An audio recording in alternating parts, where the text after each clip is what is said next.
Hello and welcome back to the Wisely Moved series. As you probably know, having watched the first two episodes, we are now out of the arch, and it's a funny thing having somewhere to go every day, 6-7 days a week for 6 years, and then all of a sudden, like that, not having anywhere to go.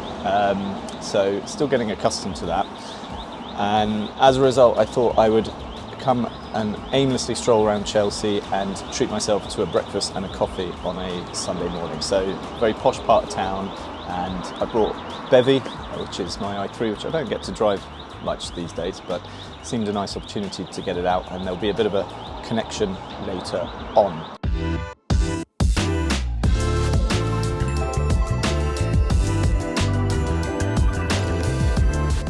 As I say, it's been a few weeks now since we've moved out, and it's really kind of spurred us on.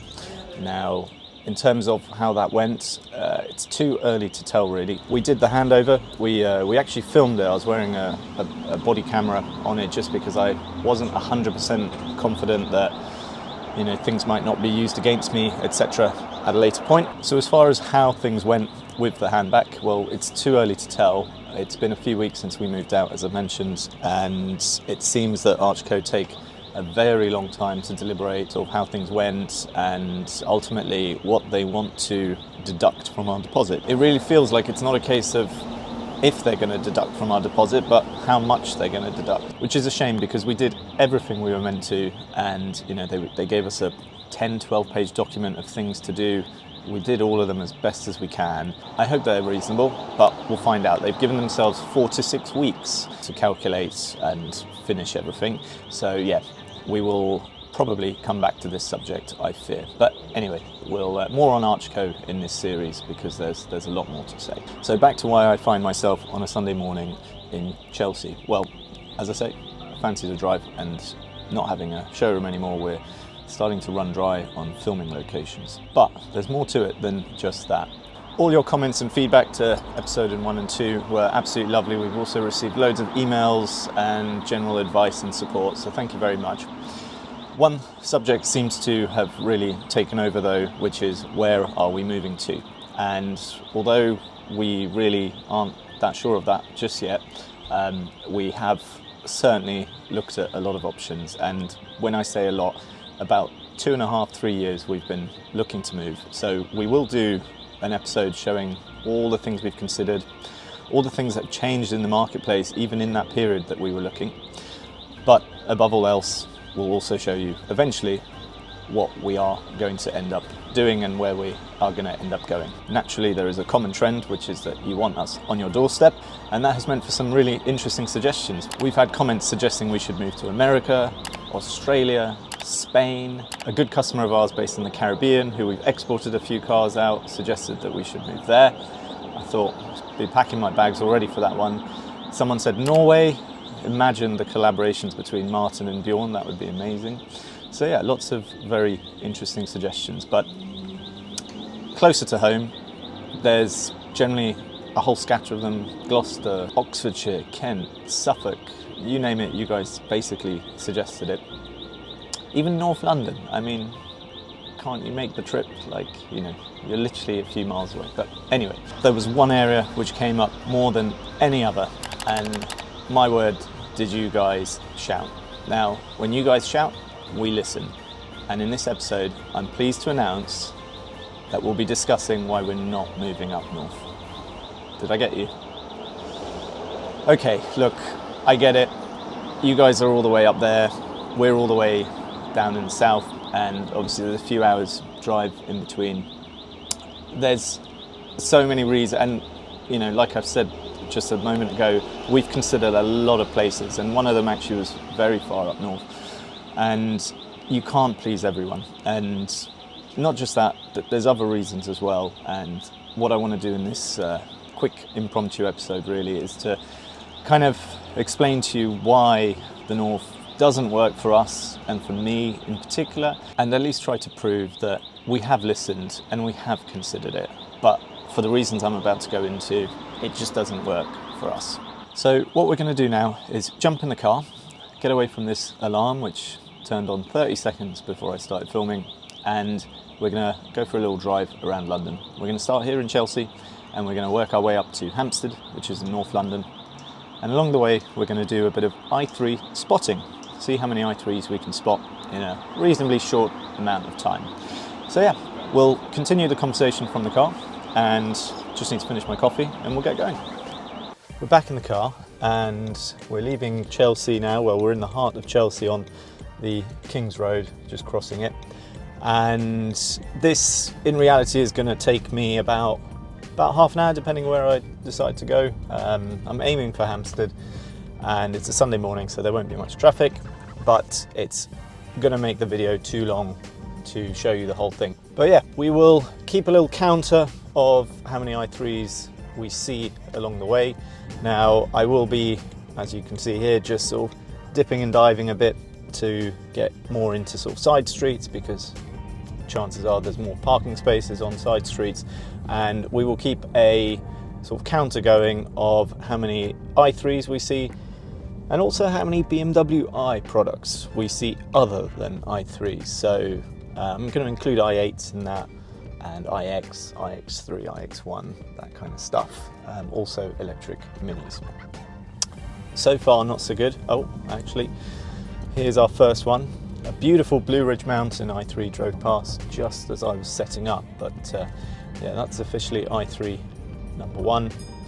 To keep things fair, what we will say is, even though there might be some i3s in my kind of peripheral vision that I spot, we won't include those. As you can see, I'm kind of looking out for them, but yeah, for it to count, it's got to be on that dash cam. So yeah, back onto Sloane Avenue.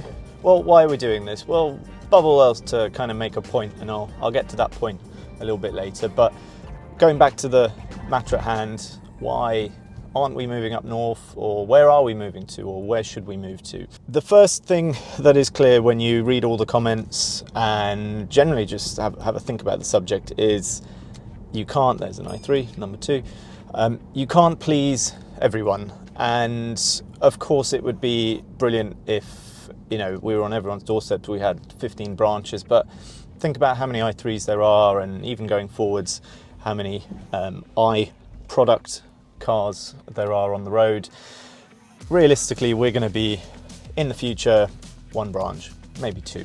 And generally, as far as business goes and running business, I don't really want Wisely to become much bigger than that, because I want to have a handle on it and I want to be kind of in control. And I don't mean that in a kind of awful way, I mean that in a sense of not letting standards slip, etc. So yeah, really the plan is not to be big or grow or take over anyone else. It's just to kind of keep doing what we're doing and do it well.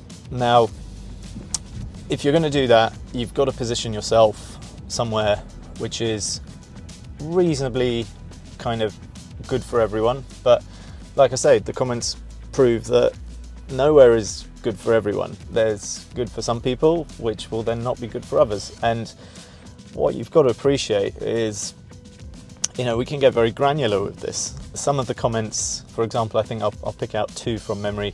I think someone said Sheffield, and then I think another comment came in saying Lancashire. So they're both up north. Okay, is Sheffield up north? Yeah, I think it is. For me, anything above the M25 is north. Sorry to annoy the Northerners, but that's my view on the subject. So you've got two people shouting out for us to be up north, one in Lancashire, one in Sheffield. Those are over 2 hours away, those two locations. So even then, it's a case of, well, who do we decide to please out of those two? And then the other one's going to be upset. And actually, even then, only one of them's happy. And all the southern customers who haven't commented because they haven't had a need to, they'll all of a sudden be upset. So, you know, you're damned if you do, you're damned if you don't. There's our first i8. So what does this teach us? Well, the fact that we just can't please everyone. And, you know, like I said earlier, even within London, there's people up north who would rather we were north. We get requests to be out west. A lot of our customers live in West London. But yeah, you've got to choose somewhere.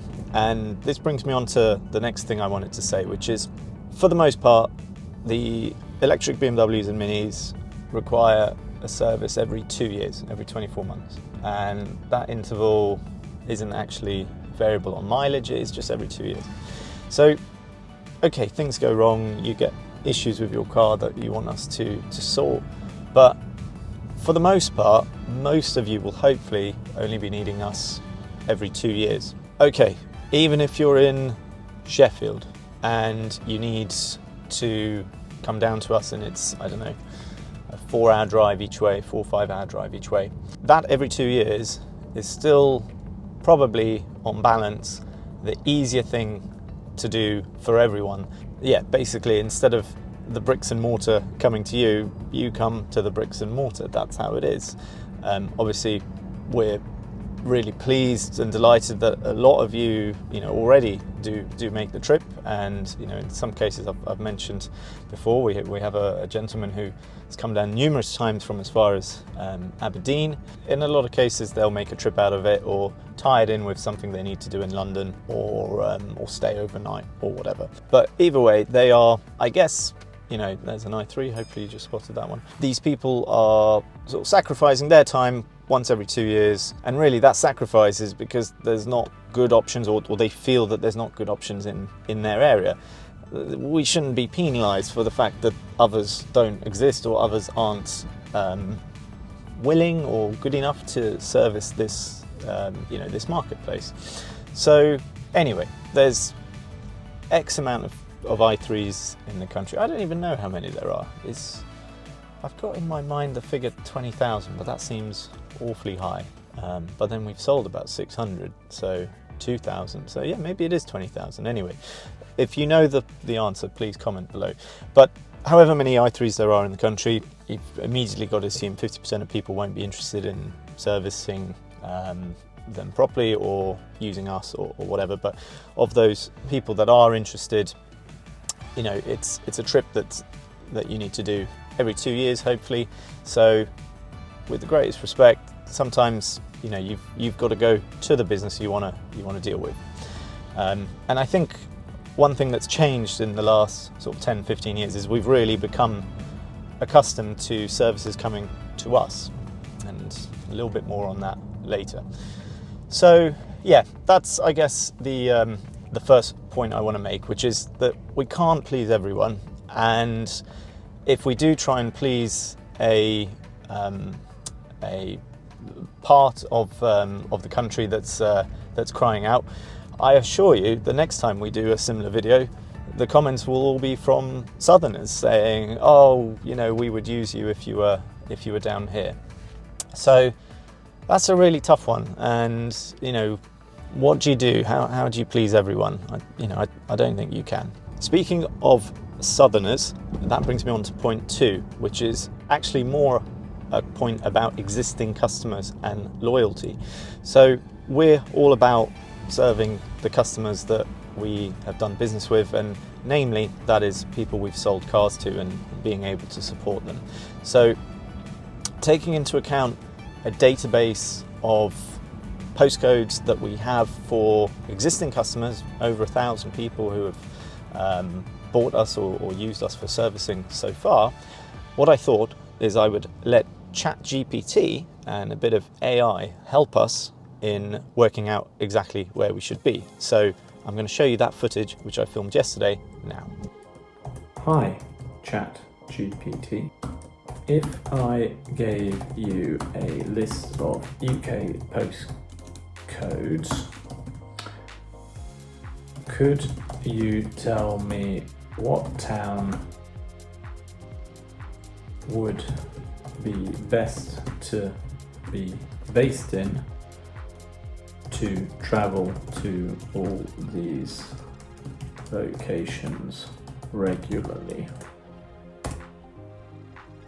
Sure, if you provide me with a list of postcodes, I can analyse them and suggest a town that would be central and convenient base for travelling to these locations. Perfect. Let me get my postcodes. To determine the best town to base yourself in for regular travel to all these postcodes, I'll use the central location calculation method, blah blah blah. This involves identifying a town that minimises the overall travel distance and time to each of these given postcodes. Perfect.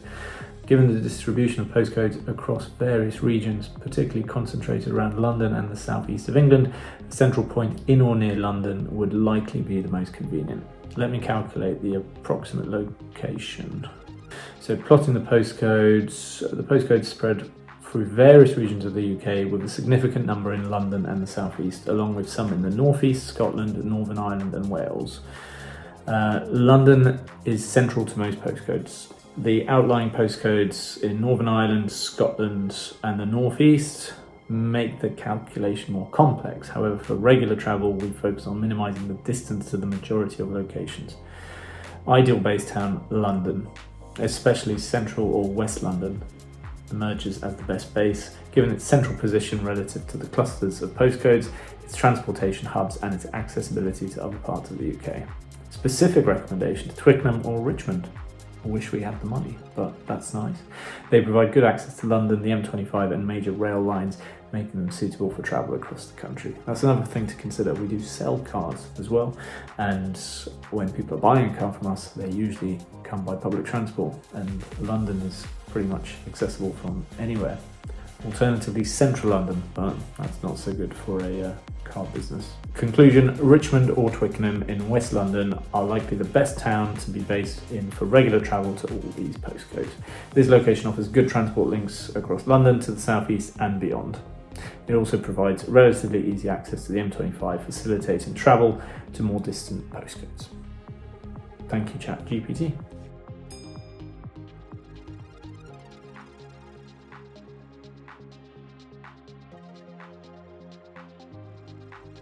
So while you guys have been watching that segment there, I've been getting slightly lost, but I've just corrected that, and we're about to enter St John's Wood, which is sort of just south of Hampstead, Belsize Park, that kind of area, and I think the spotting might just turn up a notch now. But yeah, cold hard facts, and hopefully ones that sort of can't really be argued with. But yeah, it's good at least to have that data or see that data, and even though a lot of those postcodes aren't necessarily in London, London does kind of become central, you know, in that if everyone compromises a little bit, at least the compromise is similar. And what I'll do is I'll get on to point 3 just once we've gone through St John's Wood, because yeah, trying to do this and drive and look for i3s and iCars is proving harder than I thought. But yeah, I'll catch up with you shortly to tell you the last point.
What, if there's one thing this has taught me, it's how many electric minis there are in London. I haven't really kind of appreciated it.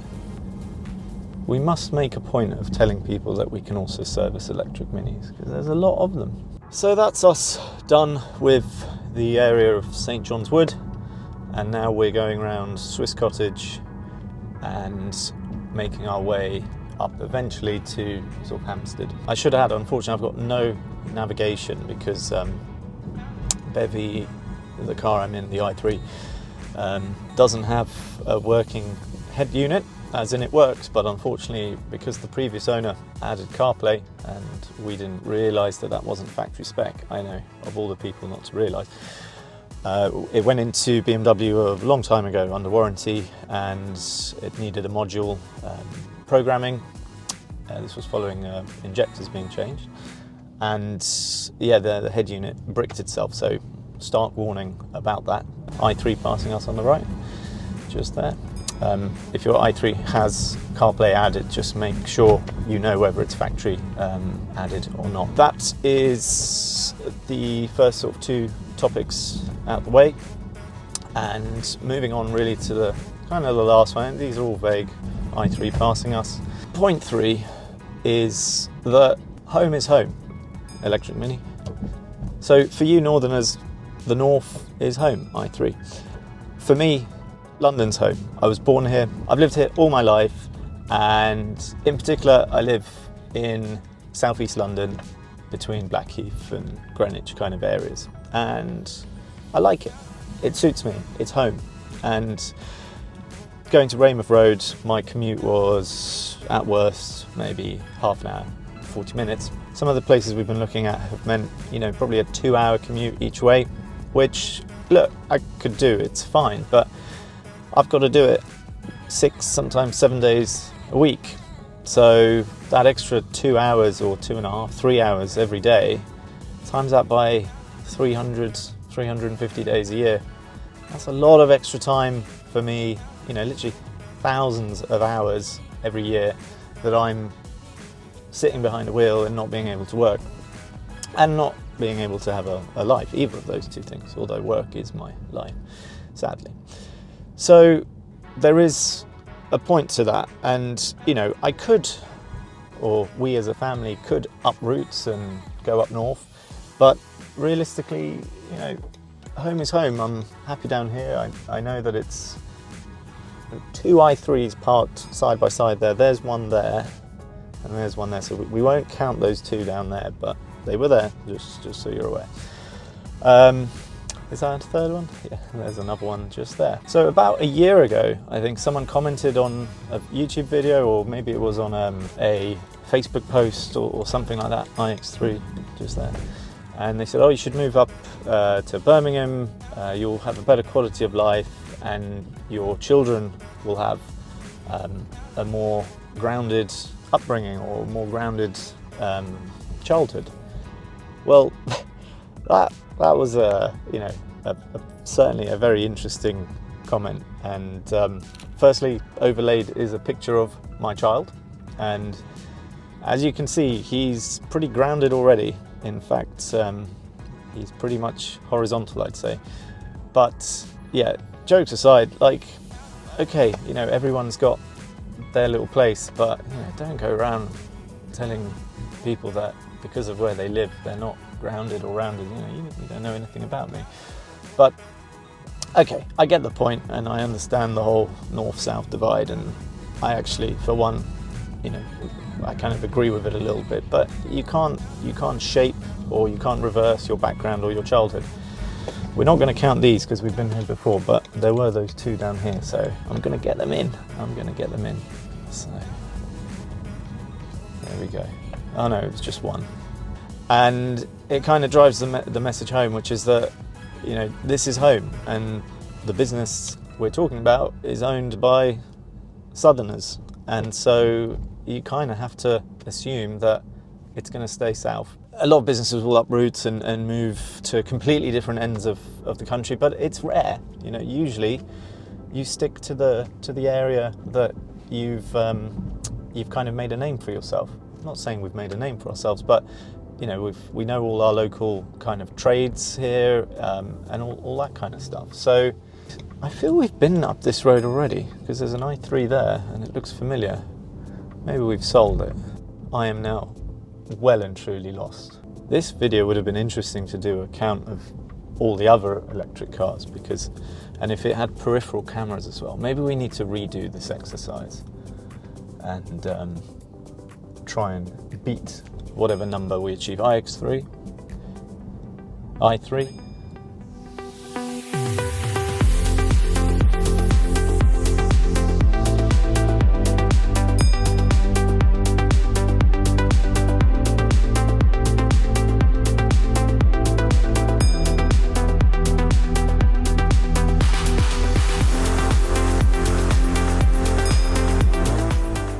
Okay, look, so that's essentially the main point made, and I'm afraid the conclusion is that we will not be moving up north, although hopefully this video has at least kind of shown you that we have considered it and we have seriously kind of looked at the pros and cons, but ultimately for the aforementioned reasons we're staying down south, almost definitely. But yeah, there's a big risk that I will start waffling a lot in this video. In fact, I know I already have, but I'm very new to all this, and driving and trying to speak to you guys at the same time is next to impossible for me. So, and I'd like to extend the challenge of, you know, anyone anywhere outside of London to film a 15-minute clip and see as many i3s as we've just passed. So yeah, that was really the reason for doing this the way we have. And yeah, I will let this continue because we're not even really in Hampstead yet, and that's where things should get, you know,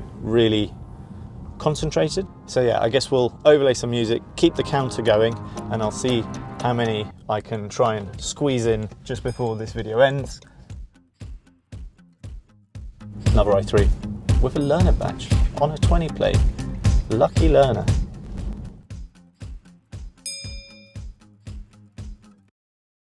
I'm going to swing the car here just so you can hopefully just see that i3, and hopefully you just saw it.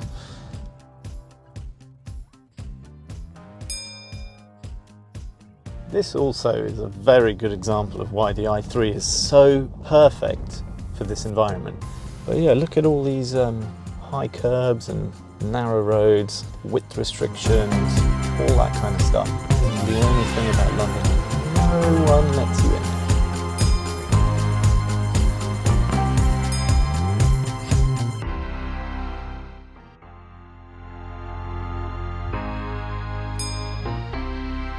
New electric Mini there.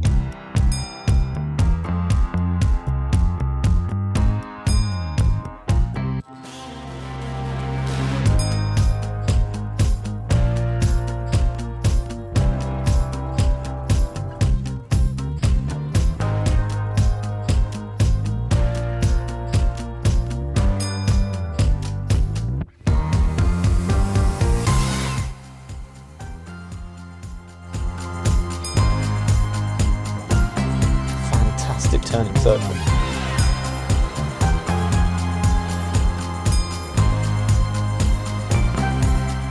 Do you know what? Let's go this way. Yeah.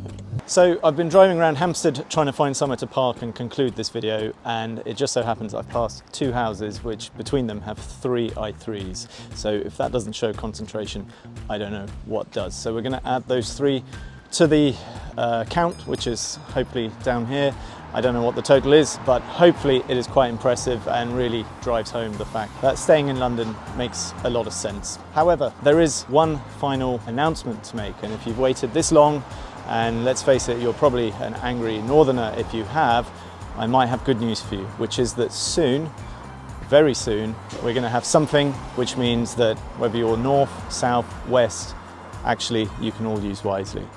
More on that soon, but yes, we're coming to your doorstep. Thank you very much, and see you in the next one.